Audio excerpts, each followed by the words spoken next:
Paano makakatipid ng mobile data habang gumagamit ng Facebook? Isa ka ba sa mahilig manood ng videos sa Facebook? Kung isa ka sa gumagamit ng data na gustong makatipid, may paraan para hindi agad mabilis maubos. Punta tayo ng Facebook apps. Once na nasa Facebook na tayo, dito sa may upper right side, yung may tatlong linya, pindutin lang to. Then, scroll up. Pindutin itong Settings and Privacy. Pindutin itong Settings. Then, scroll up.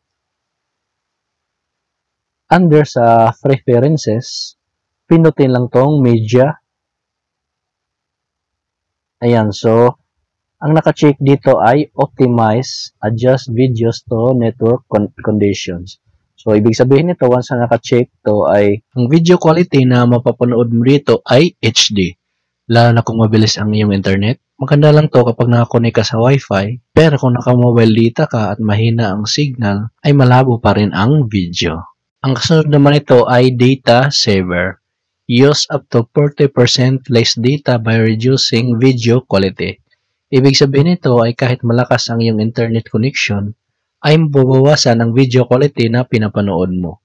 Instead na 1080p, ang mapapanood mo ay magiging 720p or 360p. Bagay ito sa naka-mobile data at ayaw ka agad maubos ang kanilang data. Kaya kung ikaw na naka-data, ay mas maganda na naka-check siya dito para hindi maubos ka agad ang iyong mobile data. Check lang natin. Kaya I suggest na ito yung i-check mo. Then check ko lang yung box.